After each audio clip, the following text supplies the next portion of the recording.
Fala aí, pessoal, sejam muito bem-vindos a mais essa enrolação. É o seguinte, galera, só se fala agora de tarifa, COF, vai ter tarifa de 50%, não vai, e o Trump, e o Bolsonaro, e o Lula, e o... Calma, porra! No vídeo de hoje vai ser muito rápido, eu vou falar o que está acontecendo em relação às tarifas, como isso afeta o seu bolso, onde eu investiria agora, olha, acho que isso vale a pena, aquilo não vale a pena, lembrando que nada aqui é uma recomendação, então eu vou te explicar tudo rapidinho, quem não ficar até o final do vídeo é louco, mas é importante também te explicar o seguinte, não é momento de se desesperar. A hora que for para você se desesperar, ficar preocupado, tal, eu vou avisar. Falta pouco, mas por enquanto você ainda pode ficar tranquilo. Acompanhe aqui o vídeo até o final, mas antes de eu começar, você já sabe, se inscreva aqui no YouTube batendo no sininho e me diga nos comentários. E aí, bichão, você acha que teremos ou não o tarifaço de 50% do Trump? Saia de cima do muro e me diga aí nos comentários se você acha que teremos ou não, é uma balela, não é? É sim ou não? Teremos ou não o tarifaço sem enrolação? Então bora explicar o que é essa história de tarifa, por que isso está acontecendo. Então nos últimos dias o Trump mandou uma carta para o Lula anunciando a tarifa de 50%. Eu já gravei um vídeo completíssimo sobre o tema, mais completo que almoço de domingo em casa de vó. Tá tudo explicadinho, mas eu preciso voltar aqui, porque a indústria já pediu para o governo Lula não retalhar as tarifas. Tá todo mundo entrando ali, a turma do deixa disso, é melhor não provocar.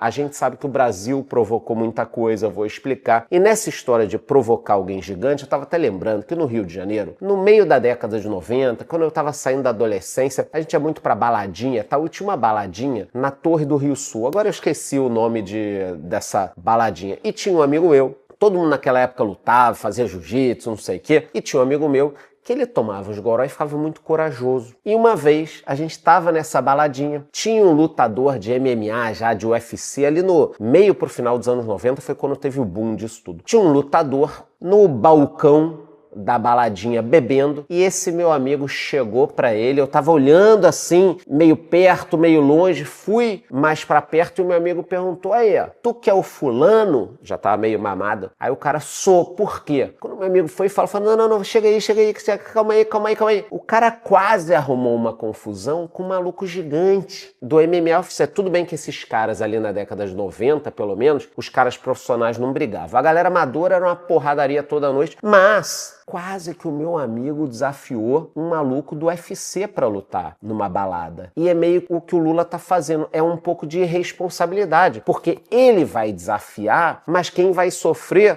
são os empresários, os comerciantes, a população. Então, numa situação dessa, você não pode provocar alguém muito grande, tá? Ah, mas foi o Trump que começou. Não vou discutir isso. Tô dizendo assim, no momento desse, é melhor a turma do deixa disso, porque pode dar uma merda muito grande. Vocês não têm ideia do que são sanções internacionais, sistema SWIFT, compra de produtos, embargos. É melhor que o Brasil não pense nisso, que a gente não tenha que se preocupar com esse tipo de coisa. Por isso que eu disse, não é momento de se preocupar ainda. Quando for para se desesperar, o aviso. Mas também não adianta ficar provocando alguém muito grande, né? Essa, pelo menos, é a minha opinião. Mas seguindo aqui, a indústria projeta uma perda de 110 mil empregos com essa tarifa do Trump. Eu acredito que possa ser uma coisa até um pouco maior. Se ele soltar essa tarifa, talvez venham outras sanções. E isso tem a ver com a reunião dos BRICS. Eu expliquei no meu último vídeo. Então, quando a gente fala de mais de 100 mil empregos, é muita coisa. Não dá para brincar com esse tipo de situação. O Brasil descartou retaliação. Então, publicamente, o Brasil descartou retaliação. Mas o Lula, no final de semana, fez a brincadeira de que ia levar uma jabuticaba pro Trump, ficou brincando em videozinho. Então é isso que eu tô dizendo. Enquanto países como Índia, Japão, Austrália, México, Canadá, todo mundo tá sentando, tá negociando, o Lula fica ali com a jabuticaba. Vai dar merda. Vai dar merda. Você não fica fazendo um negócio desse. Então, eu acho que publicamente,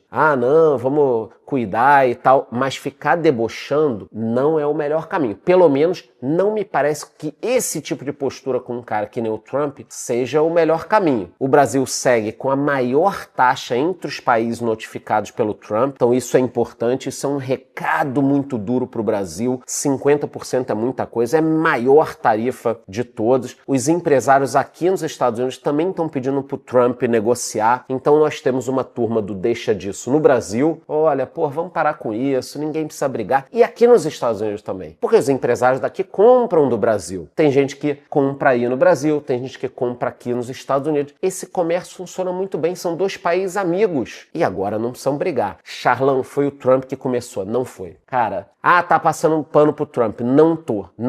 Pode pegar o histórico, o Lula entrou, já se envolveu ali nos BRICS, já pediu o fim do dólar, já meteu o pau em Israel, já começou a meter o pau nos Estados Unidos. Aí se abre lá Globo News, CNN o tempo inteiro. Não, porque os estadunidenses, virou uma filial do PSOL, as mídias em geral. Então o Brasil, em parte, provocou, tá tendo uma resposta muito dura, muito dura. Eu também acho essa resposta muito dura. O Alckmin disse que o Brasil enviou uma carta pro Trump pedindo um acordo. Então tem bastante gente trabalhando para que não dê uma merda maior. Um resumo aqui seria isso. O Lula recebeu uma carta do Trump com os 50%. O Brasil deixou de ser um dos países menos afetados, era só 10% antes. O impacto ainda é incerto, não tem como medir. A reação do mercado foi uma volatilidade muito grande. Estamos falando das tarifas do Trump desde o início do ano, só que agora aumentou muito para o Brasil. E o Brasil disse que poderia ter uma retaliação, mas por enquanto não soltou. Para o Lula, tá tudo muito bem. Ele, a princípio, recuperou alguns dígitos de popularidade em várias partes do Brasil. Então a desaprovação dele, teoricamente, caiu e a aprovação subiu. Não sei se isso aqui é verdade.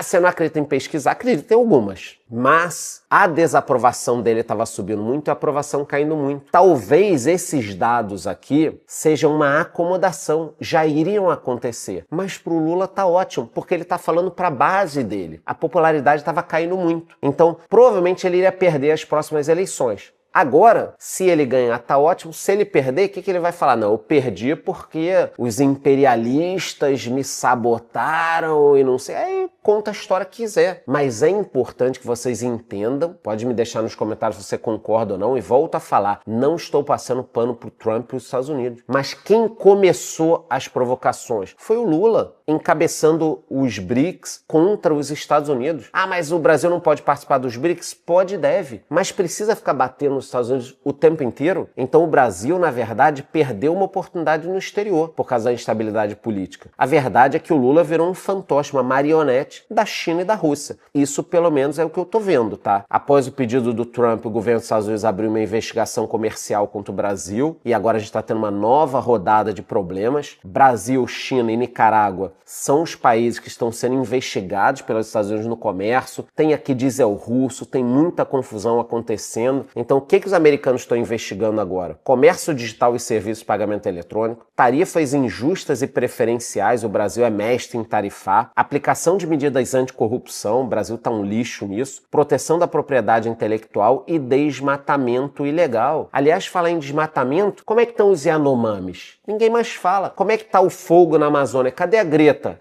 Tá lá enchendo o saco de Israel. Por que não está olhando o fogo na Amazônia? Então, a gente tem que tomar muito cuidado. Quais os impactos disso? O que isso impacta no bolso e nos investimentos? Vamos chegar lá. Então, a grosso modo, esse tarifaço traz muita volatilidade. A gente não tem como medir exatamente o impacto econômico, mas traz volatilidade. Alguns setores serão mais afetados. Então, café, os Estados Unidos são o principal destino do café brasileiro. Suco de laranja, quase metade das exportações brasileiras vem para cá, para os Estados Unidos. Carne bovina, os americanos são o segundo maior mercado. Então, quando o Trump mandou a carta e eu liguei nas principais emissoras de TV, não, isso aí não vai ser nada, os americanos não são o maior parceiro do Brasil, não vai dar em nada. Eu já pensei, porra, tá de sacanagem, como não vai dar em nada?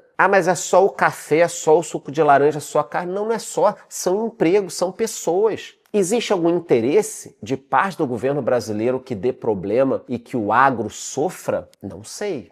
Eu tô perguntando aqui, como se a gente estivesse tomando uma cervejinha, comendo uma pizza. Será que tem parte do governo que tem interesse em estar provocando para que dê merda? E aí tentar trazer o agro, falando, olha, agora eu vou te defender? Eu não sei. Mas setores mais afetados além do agro, indústria, aeronaves, a Embraer é fortemente dependente do mercado americano, autopeças e algumas máquinas também, petróleo e derivados. Eles lideram a pauta das exportações. Olha aqui, ó, café não torrado, carne bovina, ferro fundido produzido bruto não ligado, celulose, óleos combustíveis, são bilhões de dólares envolvidos. E o estado que mais vai sofrer é o estado de São Paulo. Por isso que o Tarcísio também está tentando se meter nessa história. Vários estados brasileiros também compram dos Estados Unidos, então aqui os empresários também estão preocupados. O déficit é ruim para o Brasil e não para os Estados Unidos, por isso que essas tarifas normalmente não deveriam estar sendo impostas ao Brasil. Então a balança comercial hoje é favorável aos americanos, não ao Brasil. Vocês podem ver aqui. Então, entre 2000 e 2008, o Brasil vendeu 49 bilhões a mais do que comprou, e desde 2009 o Brasil comprou 90 bilhões a mais do que vendeu. Se você não entendeu nada, o que eu preciso te dizer é o seguinte: para os americanos, esse comércio não é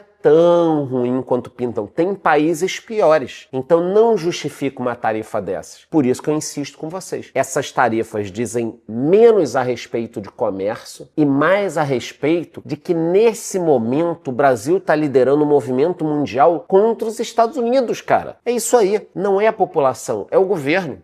Então a China e a Rússia, estão botando o Lula para brigar com os Estados Unidos, para prejudicar o Brasil, para puxar outros países. É isso que está acontecendo. Pode pesquisar, não precisa acreditar em mim. Então não deveríamos ter essa tarifa. O Trump já arrecadou quase 50 bilhões com tarifaço. Eu acho que é até pouco, mas ele quer reorganizar o comércio. E como ficam os investimentos, tá? Muito simples. Alguns empresários acreditam que o diálogo vai dar resultado, mas temem perder dinheiro com as tarifas, mas nem tudo está perdido ainda. As tarifas podem impactar diversas empresas listadas na Bolsa. Então, de primeira, a gente tem empresas como a Embraer que podem sofrer, mas em geral, até empresas que não estão na Bolsa ou que não têm nada a ver com os setores exportadores podem sofrer. Por quê?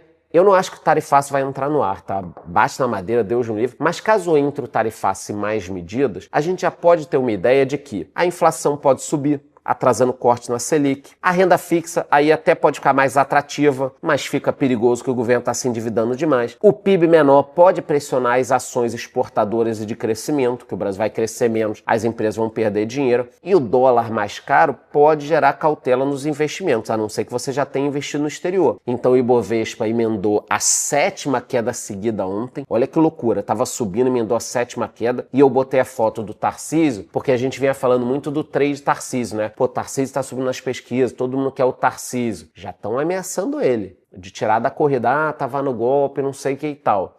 Será que alguém vai dar uma prensa no Tarcísio falando o seguinte: não concorra à presidência, fique no governo de São Paulo? Ah, não, mas eu queria tentar. Se você tentar, a gente tira de todas as possibilidades. Será que vão falar isso pra ele? Eu não sei. As coisas estão confusas no Brasil. Tá todo mundo preocupado, com medo. Até imposto retroativo estão criando. Eu nunca vi. Eu já vi muita coisa retroativa. Imposto retroativo não. Por exemplo, eu já vi título de futebol retroativo, né? O Flamengo, anos depois, ganhou o Brasileirão de 87, que era do esporte. Então, título de futebol retroativo eu já vi. Agora, imposto retroativo, cara? Que porra é essa? O que tá acontecendo no Brasil, porra? Virou um The Office, virou uma escolinha do professor Raimundo. Mas as coisas estão confusas. E eu vou continuar aqui trazendo para vocês. Eu acho que o Tarcísio deve estar com muito medo. Tá sofrendo muita ameaça, muita coisa. É o que eu tenho visto por aqui. Mas mesmo com essa queda, 7 quedas consecutivas, o Ibovespa no ano continua no lucro. Vocês estão vendo a queda aqui no finzinho, mas continua no lucro. No mês, não. No mês, o Ibovespa já está no prejuízo. O IFIX no ano, o índice de fundos imobiliários, acumula quase 12% de alta. E no mês ele ainda continua em alta, mesmo com a queda. Dólar, obviamente, subiu com toda a incerteza, mas também não subiu muito, abaixo de 5,60, apesar de que, eu vou viajar, eu vou comprar no cartão de crédito, vou fazer isso, aquilo. Agora tem o IOF maior. Cartão das operadoras de cartão tem IOF maior, dependendo do que você for comprar, o que você for fazer, o que você for investir. Agora tem IOF maior, retroativo. Puta, bicho, imposto retroativo, você tá de sacanagem. Eu vivi pra ver isso. E vou ver coisa muito pior, provavelmente, tá? Então, dólar no ano, ele tá aí, continua com uma queda mesmo com a última alta, mas no mês ele subiu. O que importa pro seu bolso, pessoal? Vamos lá. Hoje o assunto são as tarifas, amanhã IOF, depois uma nova guerra. Você não pode se preocupar, cara. Porque, por exemplo, aqui no exterior, a Nvidia bateu recorde, a Nasdaq bateu recorde. A gente está vendo que o S&P e Nasdaq estão batendo recorde atrás de recorde. Olha só, tiveram uma queda ali quando o Trump anunciou as tarifas, depois subiram. São muitas ações que vocês podem investir, desde tecnologia, saúde, entretenimento, serviços em geral. Então, eu tento falar o seguinte, não se desespere. Hoje eu estou falando aqui do tarifaço, do IOF retroativo, do título que o Flamengo garfou. Amanhã é outra preocupação. Depois é uma guerra, depois é uma pandemia. Foca no teu futuro. Vem aqui assistir o vídeo, é importante saber o que está acontecendo no mundo. Você não pode ficar alienado. Mas isso não pode impedir que vocês invistam. Até aqui no exterior. E quem não tem nada no exterior fica chupando o dedo. Os últimos 5 anos subiu pra cacete. Aproveita esse momento, ainda mais de confusão no Brasil, para pensar no risco que você tem deixando só o seu dinheiro no Brasil. Ah, Charlão, não sei investir. Cara, entra na minha comunidade, porra. Eu te ensino lá. Te ensino a investir em cripto, te ensino a investir no exterior, te ensino a investir em fundos imobiliários, te ensino a investir em ações. Vou deixar o QR Code em algum lugar da tela aqui. Você pode investir. Mas para quem já está aqui no vídeo, vamos lá. Momento de incerteza exige cautela, cuidado. Cenário econômico está muito instável. Renda fixa está uma ótima opção. Não é uma recomendação, mas está bombando. Selic elevada favorece o perfil conservador. Agradeça se você está entrando agora no mercado. Ações e fundos imobiliários muito descontados. Pode ser uma oportunidade para você aumentar os dividendos, não apostar tudo num único ativo. E onde investir? Bom, é muito simples, tá? Eu fiz aqui por cores, então do menor risco para o maior, renda fixa, tesouro direto, alguns títulos pós. Eu acho que tem muita coisa, até fundos do seu banco que pagam CDI, tem risco menor. Depois você pode investir em ações e fundos imobiliários pagadores de dividendos. Tem muita oportunidade rolando. Aí com um pouquinho mais de risco, você tem ouro, Bitcoin, eu gosto muito de cripto, e 5 a 10% você pode fazer seu tiro, porrada e bomba. Altcoins, ações mais arriscadas. Eu dividiria assim, não é uma recomendação, tem que falar rápido, mas o principal, não se desespere. As mídias em geral, os influenciadores, os sites de notícias, eles querem te deixar maluco. Agora vai ter tarifaço, o mundo vai acabar, agora vai ser... O mundo não vai acabar. E se acabar, foda-se. Aí acabou. Você não pode se desesperar. Foque em aumentar seus aportes, em trabalhar mais, em estudar mais, investir em você, em fazer uma academia, caminhar para não ficar maluco com tudo isso. Porque você não pode ficar maluco esse ano. Ano que vem você já vai ficar maluco. Ano que vem é ano de eleição. Você vai ficar louco. Vai ser um rolo atrás do outro. Você não pode ficar maluco agora em 2025. Você vai ficar maluco em 2026. Então foca nisso daqui. Aproveita as taxas caras, aproveita as quedas das ações, Banco do Brasil, outras ações caindo pra cacete. Tá um banho de sangue no mercado? Ótimo! Aproveite, porque ano que vem vai todo mundo ficar maluco. Qualquer novidade eu volto aqui para falar com vocês. Tá perdido, entra lá na minha comunidade. E antes de ir embora, já sabe, se inscreva aqui no YouTube batendo no sininho e me diga nos comentários. E aí, bichão, você acha que nós teremos ou não essa tarifa de 50% do Trump? Me diga se isso vai entrar ou não em vigor. É isso, gostou? Curte o vídeo, curte o canal, ativa o sininho, até a próxima.